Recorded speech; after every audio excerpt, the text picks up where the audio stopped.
बिस्मिल्लाहिर्रहमानिर्रहीम। अस्सलाम वालेकुम students, my name is Abdurrahman and I am teaching you biology. Students, इस सेशन में हम स्टार्ट करने जा रहे हैं a new group of the vascular plants that is Pteropsida, और उसके फर्दर जो सब्सिक्वेंट क्लासेस हैं इनके बारे में हम आज थोड़ी सी इंफॉर्मेशन यहाँ पे लिखेंगे और फिर उसके बाद वन बाय वन इनको डिटेल से डिस्कस करेंगे in the successive sessions. Alright, so first of all we are going to start Pteropsida, फिर उसके बाद फिलिसिनी का थोड़ा सा इंट्रोडक्शन है और उसके साथ हम कंबाइन करेंगे structure of Adiantum. So for the details on the board. Alright,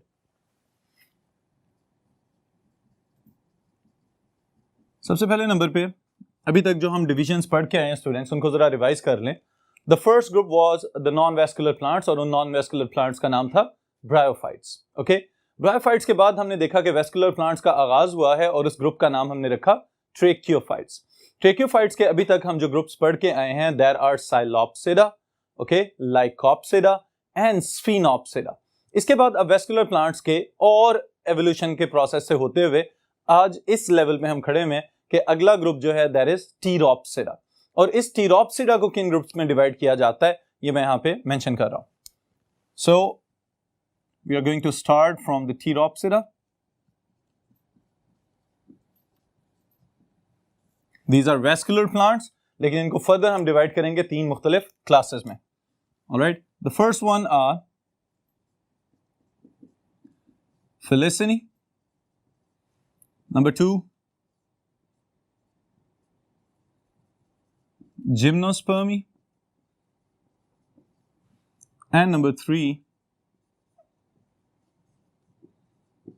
Angiospermy. Alright students, ये तीन मुख्तलिफ क्लासेस हैं जो फर्दर सीक्वेंस में हम इंशाल्लाह स्टडी करेंगे। अब सबसे पहले नंबर पे जो Felicity है, इसके साथ हम ऐड करते चलें no seeds, no flowers and no fruits. Alright, ये तीनों फीचर्स किसके लिए हम मेंशन करें? फिलिसिनी के लिए। तो इसका मतलब ये सिंपल वेस्कुलर प्लांट्स हैं अभी भी, जिनके अंदर हमें ना तो फूल नजर आ रहे हैं, ना फल नजर आ रहे हैं और ना ही सीड्स नजर आ रहे हैं, ना कोई बीज बन रहे हैं। दूसरी तरफ जिम्नोस्पर्मी की अगर हम बात करें तो इनमें seeds are present, all right, but no flowers and no fruits. इनके अंदर ना हमें कोई फूल नजर आएंगे, ना कोई फल नजर आएंगे, लेकिन बीज जो पैदा हो रहे हैं उसकी वजह से हम इनको सीडेड प्लांट्स कहते हैं। और जो नाम है इनका जिम्नोस्पर्मी, नेकेड सीडेड, यानी कि इनके ऊपर कोई कवर या कोई शेल वगैरह मौजूद नहीं होगा। फिर उसके बाद थर्ड ग्रुप जो हमारे पास आ रहा है स्टूडेंट्स, दैट इज एंजियोस्पर्मी। और एंजियोस्पर्मी के फीचर्स कौन कौन से हैं? It possesses all of the three structures that we have mentioned here, seeds present, alright, fruits present and flowers present. Alright, तो ये तीनों क्लासेस हैं जिनको वन बाय वन अब हम फर्दर डिटेल में लेके जाते हैं। सबसे पहले नंबर पे जो अभी हम आगाज करने जा रहे हैं that is Filicinae. Okay, so Filicinae is the first group of Pteropsida and they are known as ferns. Common name इनका फर्न्स। और याद रखिएगा स्टूडेंट्स, फर्न्स को हम अगेन ब्रायोफाइट्स के साथ अगर रिलेट करें तो हम ये कह सकते हैं कि just like the bryophytes, ferns are moisture and shade loving plants. Okay, ये ऐसे पौधे हैं जो ज्यादातर सायादार जगहों पे रहना पसंद करते हैं और साथ ही साथ इनको मॉइस्चर का लेवल ज्यादा चाहिए as compared to the higher vascular plants that are present in our surroundings. Okay, जो हमारे इर्द गिर्द पौधे मौजूद हैं वो फिर भी निस्बतन कम पानी में गुजारा कर सकते हैं, लेकिन फर्न्स को उनकी हैबिटेट की ये रिक्वायरमेंट है कि वो ऐसी जगह पे पाए जाएं जहां पे नमी और साया दोनों properties at the same time available हों। ऑलराइट, इसके जनरल फीचर्स हम मेंशन कर लेते हैं। सबसे पहले यहां पे the first thing is they are seedless vascular plants.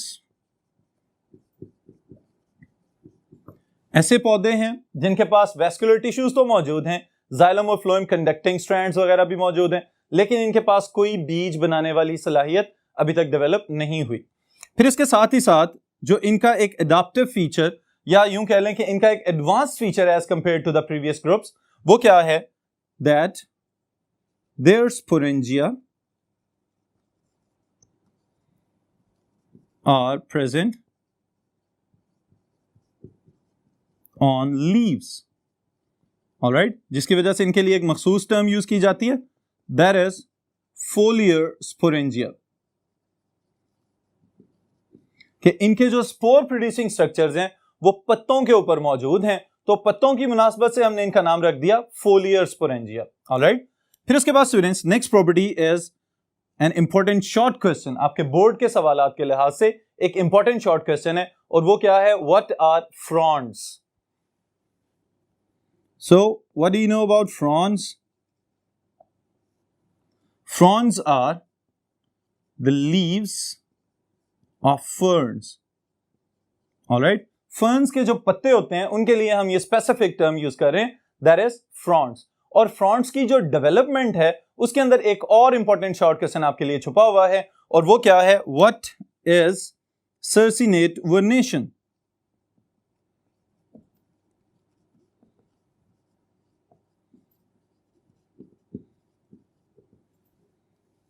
Ji students, ये टर्म आपने पहले पढ़ी हुई है, अगर नहीं तो अभी इसको समझ लें. सर्सिनेट वर्नेशन क्या चीज है? The young leaves, they are also known as fiddle heads of ferns are coiled when immature. Alright, this condition is known as circinate vernation. अब ये वाली खसूसियत स्टूडेंट्स हमें फर्न्स के अंदर नजर आती है कि इनके जो लीव्स हैं जब पैदा हो रहे होते हैं या ग्रो कर रहे होते हैं तो उस वक्त इनमें ये कॉइल्ड सा स्ट्रक्चर नजर आता है. ओके, अब ये जो कॉइल्ड खसूसियत इनके लीव्स के अंदर मौजूद है, इस प्रॉपर्टी को हमने नाम दे दिया है सर्सिनेट वर्नेशन. ओके, और सर्सिनेट वर्नेशन और फ्रॉन्ड्स ये वो दो स्पेसिफिक टर्म्स हैं जो हम नॉर्मली सिर्फ फर्न्स की एक्सप्लेनेशन में इस्तेमाल करते हैं. ऑलराइट, अब ये बात भी याद रखिएगा कि जैसे जैसे लीव्स की ग्रोथ होती चली जाए तो साथ साथ ये जो इनका कॉइल्ड स्ट्रक्चर है ये अनकॉइल होता हुआ नजर आता है. ओके, किस तरह से अनकॉइल होता हुआ नजर आता है इसको जरा हम देख लेते हैं यहाँ पे. ऑलराइट, अब देखिए यहाँ पे आपको बहुत सारे लीव्स ग्रो करते हुए नजर आ रहे हैं. इनकी ग्रोथ के अंदर स्टूडेंट्स एक इंपॉर्टेंट फीचर ये है कि जब ये अंडरग्राउंड राइजोम से या स्टेम से निकल रहे थे तो इनके पास इनका स्टाक मौजूद था और छोटी छोटी पत्तियां पहले से इनके साथ बन चुकी हुई हैं. लेकिन जैसे ही ये ऊपर की जानिब ग्रो करते हुए आए हैं तो आहिस्ता आहिस्ता टर्गर प्रेशर और आयंस की मूवमेंट की वजह से ये अनकॉइल होते चले जाते हैं, और इनकी इस अनकॉइलिंग जो प्रॉपर्टी है उसकी वजह से हम कह सकते हैं कि ये फ्रॉन्ड्स बाद में फैलते और खिलते चले जाते हैं. ऑलराइट, तो ये जो कॉइल्ड फीचर इनके पास है this is known as circinate vernation, और जब ये कॉइल्ड स्टेट में मौजूद हैं उस वक्त हम इन लीव्स को कहते हैं फिडल हेड्स. और याद रखिएगा फिडल हेड्स को मुख्तलिफ ममालिक में खुराक के तौर पे भी इस्तेमाल किया जाता है. इसको ग्रीन वेजिटेबल्स के तौर पे मुख्तलिफ किस्म की जो डिशेज हैं, जो रेसिपीज हैं, उनमें ऐड करके फूड के कंपोनेंट के तौर पे इस्तेमाल किया जाता है. ऑलराइट, फिर उसके बाद स्टूडेंट्स अगर हम नेक्स्ट देखें तो हम बात करते हैं हैबिटेट ऑफ फिलेसिनी, कि ये जो फिलेसिनी या फर्न्स वगैरह हैं ये हमें किस किस्म के एनवायरनमेंट में नजर आ सकते हैं. तो जैसे कि अभी आगाज की एक्सप्लेनेशन में मैंने आपको बताया है, they can be found in moist and shady places. Alright, फिर उसके साथ ही साथ हम ये कह सकते हैं कि they are world wide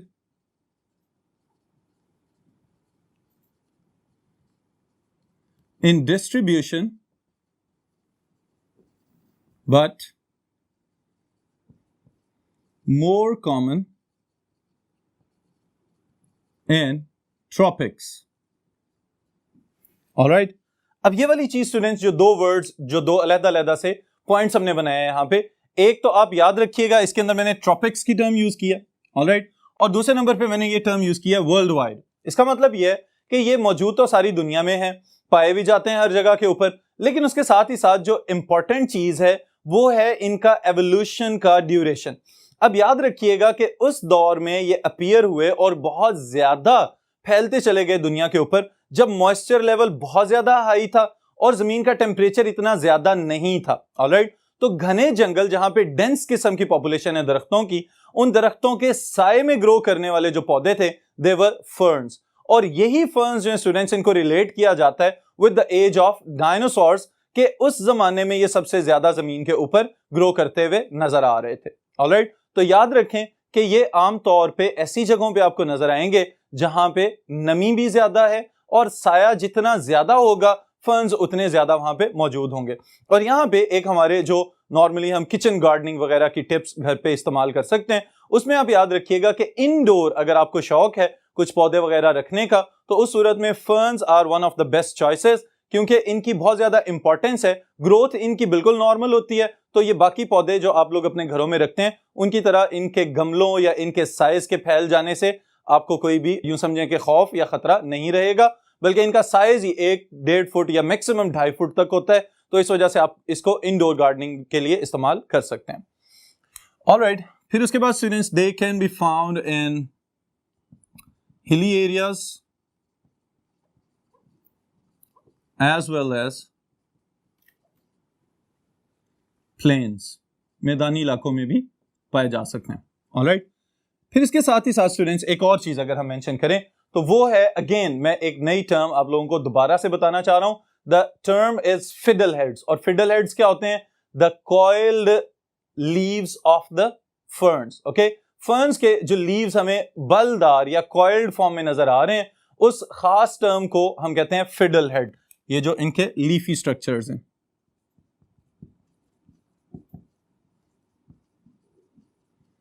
alright, coiled leaves of ferns at their immature stage. All right, students. तो ये हैं कुछ general features about the class Filicinae. Okay, फिर इसके साथ ही साथ इसका एक रिप्रेजेंटेटिव मेंबर स्टूडेंट्स हम डिस्कस करेंगे, एंड दैट इज एडियंटम।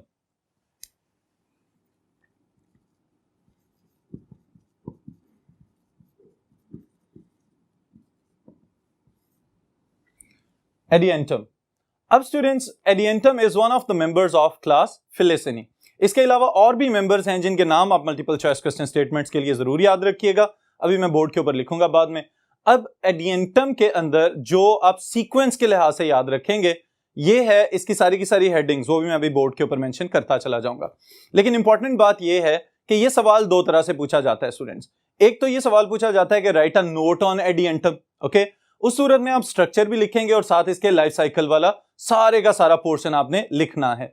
लेकिन अगर खाली स्ट्रक्चर पूछ लिया जाए 4 नंबर के सवाल के तौर पे, तो सिर्फ स्ट्रक्चर मेंशन करें और साथ इसकी डायग्राम ड्रॉ कर दें। ओके, अगर सिर्फ लाइफ साइकिल पूछा जा रहा है तो सिर्फ life cycle of Adiantum mention करें, उसमें स्ट्रक्चर लिख के वक्त जाया करने की जरूरत नहीं होगी। ऑलराइट, तो अभी हम जो चीज डिस्कस करने जा रहे हैं, this is about the structure of Adiantum. Now जब आप ये लिखेंगे तो सबसे पहले स्टूडेंट्स आप मेंशन करेंगे about the habitat of the Adiantum. Now as I said, they should be moisture loving. All right, moist walls and water courses. अच्छा जी, अब ये चीज तो मैंने बता दी कि मॉइस्चर लविंग है, नमी के करीब पाए जाते हैं, लेकिन उसके साथ ही साथ ऐसी जगह जहां पे मुसलसल नमी रहती है दीवारों के ऊपर, वहां पे आपको एडियंटम नजर आ सकता है। और उसके साथ ही साथ जो अगली चीज मैंने मेंशन किया स्टूडेंट्स, वाटर कोर्सेस। अब ये कोई बहुत ज्यादा टेक्निकल बात नहीं है, कहीं से भी पानी बह रहा हो तो वो उसकी गुजरगाह, वो जो गुजरने वाली जगह है, उसको हम कहते हैं वाटर कोर्स। इसमें हम अपने इर्द गिर्द मौजूद गली मोहल्लों के अंदर जो नालियां हैं उनको भी शामिल कर सकते हैं। ऑलराइट, क्योंकि आमतौर पे हमारे अंदरून शहर के अंदर इस किस्म की गलियां भी मौजूद हैं कि जहां पे धूप जो है दाखिली नहीं हो सकती, वो इतनी करीब और इतनी ऊंची ऊंची बुलंद दीवारें बन चुकी हुई हैं। अब वहां पे अगर नालियां हैं और उनमें से पानी गुजर के जा रहा है, तो यह भी मुमकिन है कि उसकी साइड पे ही आपको एडियंटम ग्रो करता हुआ नजर आ जाए। Alright, so Adiantum is moisture loving fern. फिर उसके बाद स्टूडेंट्स जो नेक्स्ट चीज आप याद रखेंगे, that is about the structure of Adiantum. It is a fern, और जो कंपोनेंट हमें प्लांट का नजर आ रहा है, it is a sporophyte. Okay, तो इसमें क्या क्या चीजें नजर आ सकती हैं आपको? You can observe the stem, you can observe roots, and you can observe leaves. Alright students, अब स्टेम को फर्दर अगर हम एक्सप्लेन करना चाहें तो आप याद रखिएगा कि इसका स्टेम जो है दैट इज अंडरग्राउंड, और अगर अंडरग्राउंड हो तो इसके लिए हम क्या टर्म यूज करते हैं? Great, that is rhizome. Okay, so the stem is thick, short, horizontal, और एक टर्म हम यूज कर सकते हैं सबटेरेनियन। ऑलराइट, सबटेरेनियन का मतलब क्या है? अंडरग्राउंड। तो अंडरग्राउंड है इसलिए इज कॉल्ड राइजोम। फिर उसके बाद स्टूडेंट्स याद रखिएगा कि राइजोम अनब्रांच्ड है, यहां पे स्टेम की फर्दर अंडरग्राउंड कोई शाखें नहीं बन रही। ऑलराइट, लेकिन इसके ऊपर एक प्रोटेक्टिव कवर हमें नजर आता है, and they are the scaly leaves, और इन स्केली लीव्स का नाम है ramenta. Multiple choice question statement के लिए इंपॉर्टेंट चीज है कि याद रखिएगा एडियंटम का underground rhizome, it is covered by brownish scaly leaves that are known as ramenta. brownish scaly leaves that cover rhizome. All right, तने के बाद जो दूसरा कंपोनेंट हम मेंशन करेंगे दैट इज रूट्स। ओके, जड़ें जो हैं इसकी, जब स्टेम खुद ही अंडरग्राउंड है तो इसका मतलब यह है कि यहां पे जो मेन रूट सिस्टम है वहां उसकी तो पॉसिबिलिटी नहीं बन रही, तो उसकी बजाय एक और स्पेसिफिक टेक्निकल टर्म मैं यहां पे मेंशन करूंगा, that is fibrous adventitious roots. जी स्टूडेंट्स, अब यहां पे एक छोटा सा सवाल आता है, और वो क्या है? What are the two different types of roots?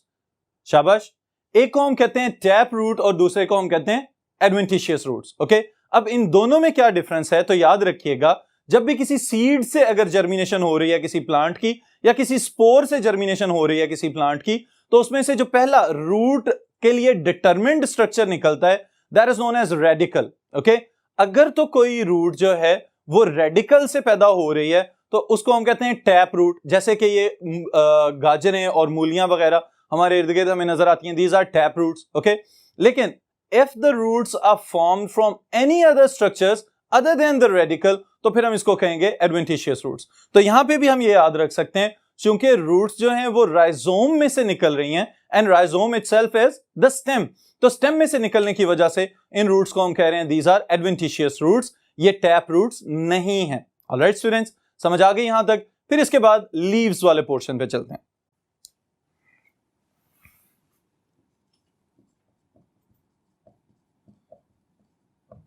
Leaves, जिसके लिए हमने टर्म यूज की फ्रॉन्स। जी स्टूडेंट्स, अब ये एक इंपॉर्टेंट चीज यहां पे आएगी कि लीव्स जो हैं एडियंटम के, वो इस तरह से नहीं है कि बस एक पत्ता और एक ब्रॉड लेमिना हमें नजर आ जाए। ओके, इसके लिए हम एक और टर्म यूज करते हैं, that is pinnately compound leaves. Alright, अब ये जो पिनेटली कंपाउंड लीव्स की टर्म मैंने यहां पे मेंशन की है, इसको अच्छी तरह से समझ लें कि मैं दो अलग-अलग से वर्ड्स यहां पे फिर से लिख रहा हूं। वन इज पिन्ना, जिसकी जमा होगी pinnae. Alright, and the other one is pinnules. जी स्टूडेंट्स, अब देखें, ये जो मेन पूरे का पूरा स्ट्रक्चर आपको एडियंडम का यहां पे नजर आ रहा है, जहां से राइजोम में से पहला स्टाक निकल रहा है। ऑलराइट, लीफ स्टाक जिसको हम कहते हैं। अब इस लीफ स्टाक से लेके ऊपर वाली टिप तक और जितना भी ये फैला हुआ स्ट्रक्चर है, this whole thing is one frond. Okay, इसको हम कहेंगे ये एक फ्रॉन्ड है। फिर उसके साथ ही साथ इसके अंदर अगर आप देखें तो हर डायकॉटमी से जहां से दो शाखें बाहर निकल रही हैं, उनके ऊपर फर्दर छोटे छोटे पत्ते मौजूद हैं। अब एक शाख के ऊपर अगर 3 पत्ते मौजूद हैं तो वो तीनों को मिला के हम कहेंगे एक पिन्ना। ऑलराइट, और उनके अंदर जो एक छोटी पत्ती सिंगुलर बिल्कुल अकेली छोटी वाली पत्ती जो है that is known as pinnule. Alright, ये याद रखिएगा कि ये सीक्वेंस है इसके लीव्स को याद रखने का। तो इसका मतलब ये हुआ कि जो मुकम्मल स्ट्रक्चर है इसके स्पोरोफाइट का दैट इज फ्रॉन्ड, और उस फ्रॉन्ड के अंदर जो छोटे वाली डिवीजन है जिसके ऊपर 2 या 3 या इस तरह से ग्रुप्स में छोटी छोटी पत्तियां मौजूद हैं दैट इज वन पिन्ना, और उसके अंदर जो एक एक छोटी पत्ती है दैट इज पिन्यूल। ऑलराइट, फिर इसके साथ ही साथ स्टूडेंट्स यहां पे भी बात खत्म नहीं होती, बल्कि हमें याद रखनी पड़ेगी एक बड़ी इंपॉर्टेंट चीज, एंड दैट इज अबाउट सोराय। सोराय जिसकी सिंगुलर है सोरस। ऑलराइट, एक होगा तो सोरस, ज्यादा होंगे तो सोराय। अब ये सोरस या सोराय क्या चीज है? बिल्कुल आगाज में इसी सेशन में मैंने आपको एक बात बताई थी, द फर्न्स हैव फोलियर स्पोरेंजिया। इसका मतलब क्या है कि इनके स्पोरेंजिया इनके पत्तों के ऊपर मौजूद है। ऑलराइट, तो वही चीज यहां पे हमारे काम आ रही है कि जो स्पोरेंजिया हैं इनके, उनके जो क्लस्टर्स बन रहे हैं they are known as sori. Alright, so sori are what? Clusters or groups of sporangia present on flexed lobes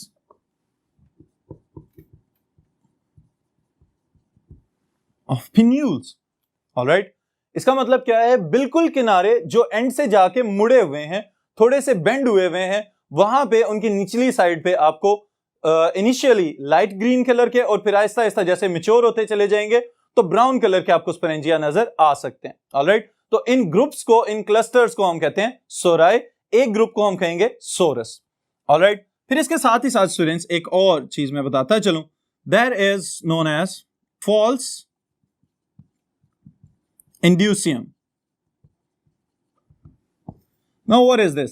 अभी हमने ऊपर बताया कि जो स्पोरेंजिया मौजूद हैं वो लीव्स की आखिरी लोब्स के ऊपर मुड़ी हुई साइड पे मौजूद है। ऑलराइट, अब ये भी बात याद रखिएगा चूंकि यहां पे अभी तक स्पोरेंजिया को प्रोटेक्ट करने वाला कोई मखसूस स्ट्रक्चर नहीं बना, एवोल्यूशनरी स्टेप्स चल रहे हैं, तो इस वजह से लीव्स ने अपने आप को थोड़ा सा मोड़ना शुरू कर दिया। ऑलराइट, तो वो जो लीव्स की बेंडेड फॉर्म आपको नजर आए जिसके अंदर वाली साइड पे स्पोरेंजिया को प्रोटेक्ट करने की कोशिश की जा रही है, ये जो एक सूडो सा शेल बन रहा है, एक कोट बन रहा है, this is known as false indusium. Alright, तो इसको भी हम यहां पे लिख लेते हैं,